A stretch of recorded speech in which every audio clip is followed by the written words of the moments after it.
Again, welcome to Fun Friday, Facebook There and we go. Instagram. We would like to offer our condolences to Danny's friend's cat. And congratulations to Maddie Matt, Hey, Big Daddy Matt. Schultz. Way to go, Congratulations, so happy for you. Science time. bro. Shantae is picking up my lovely mother-in-law. And tonight's Okay. topic is why small health goals will assuredly make you fail. A lot of individuals have come in here and have these tiny goals because the confidence lacks, it seems, of making a real goal. Yeah. Does that happen to you too? Possibly. And then it's how much is the goal big to you? Because every individual has a different scale of what's challenging or difficult. So, I mean, I see it all the time. Eat it. Come on. 5-second rule lasts all day. We cleaned that. Yeah, we're talking about something. That's right, goals. Mm-hmm. So many people, when I work with them, especially for nutrition, I ask them what their goal is, what they're trying to achieve, and they throw back at me, I don't know, what should it be? And I try not to get confused because it's a personal goal. And then the first thing I usually get from is like, I don't want it to be too hard. I want it to be realistic. I mean, realism is a mindset. Like, what is realistic to you? I mean, for the longest while, it was running a 4-minute mile was impossible. Right. Right? I mean, it took someone who just didn't believe that anymore to do that.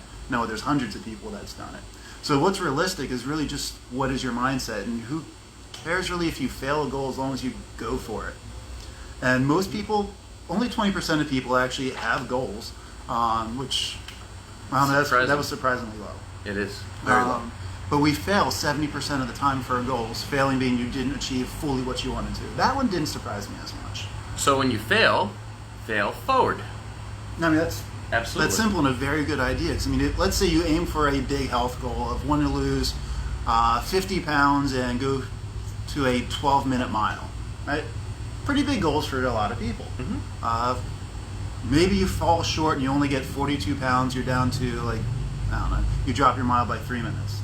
So you failed. Who cares? It's far better than if your goal was to lose 20 pounds and run a 12-minute mile. Right. Your failure was already better than the small goal. So I fully believe people put too small of goals. If you fail, who cares? As you said, fail forward. I actually really like that term a lot. I would love to say I made it up. You did. Sure. Why not? Giving you credit, damn it. But I mean, seriously, is that something that you have struggled with in actually developing a goal? You got the SMART goals: specific, measurable, achievable, and having a realistic time frame on that. If you say I want to lose 100 pounds, it's nice, but don't expect to lose it by tomorrow or next week. Give yourself something realistic in order to achieve that with, right? Yeah, and I mean, if you're not sure what your realistic is, at least start something. Start something that sounds difficult. If it's way too hard, at least, go for it. Go for the attempt. Again, worst case, you fail. It's, don't fear failure if fear not trying. So, what would you think is the toughest part of making a goal? I mean, why do you think people are struggling to set something worthwhile? I mean, who gives a crap about 10 pounds? Ooh, I'm losing 10 pounds. Is that really a goal? I mean, when somebody came and said, I'm going to lose 100 pounds, that was a goal. And that man, at least the one I think you're speaking of, is over halfway there in 4 months. Again, shout out to Pat. Yeah. Freaking phenomenal. Amen. 50 pounds in 4 months, done the functionized healthy way, not the Jim and Shantae lab experiment way. Yeah. The dehydration methods. Guy's just killing it. He's committing every day. It's not like he's perfect with everything. Sorry, Pat, I said you're not perfect. But he tries every day. Every day he puts an effort. Because I keep in touch with him, I hear about it, and you don't lose 50 pounds by not trying. Right.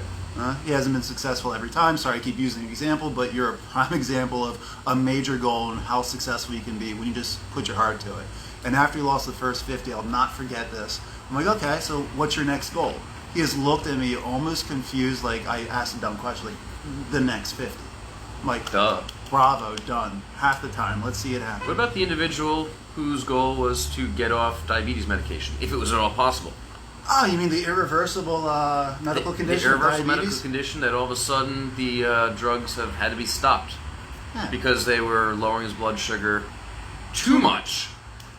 That was awesome. The first time I heard that, Yeah. by the way, it was great to know they had to send him No back more to his dedication. endocrine. And I mean, he's 74 years old. Yep. And he reversed his diabetes. and got off all medications. Fantastic. That was even a goal he didn't think he could do for a while. Right. I think the first goal was down 25 pounds. He did that, and then it's great. You make a goal, you have a time frame. Whether you make it or not, at the end of the time frame, the goal is complete. Go for the next one. That's how it works.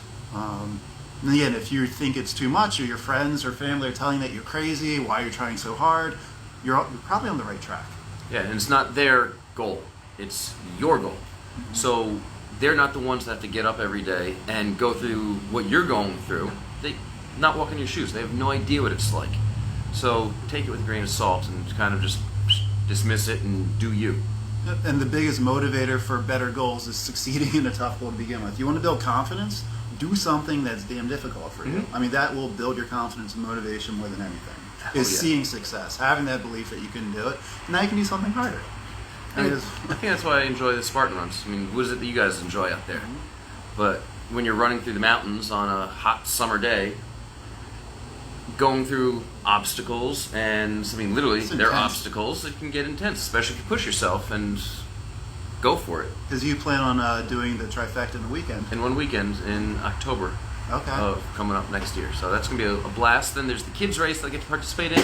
And then the open race with everybody at Functionised as well. So that'll be 3, 4, 5 races in 2 days. That's going to be fun recovery. That's going to be fun eating eclairs and cannoli. Ooh, you and your cannoli. I may just take a cannoli, stuff it in an eclair, and then eat that. We got Yes. approval. She paid attention for at least 30 seconds. That's perfect. All right, let's stop boring people out there. Sounds good to me. I appreciate you guys for being here and joining us on another fun Friday.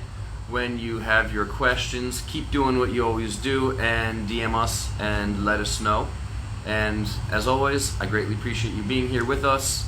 And you're mad scientist. I'm out. Dr. Brandon. Toodaloo. The Functionized.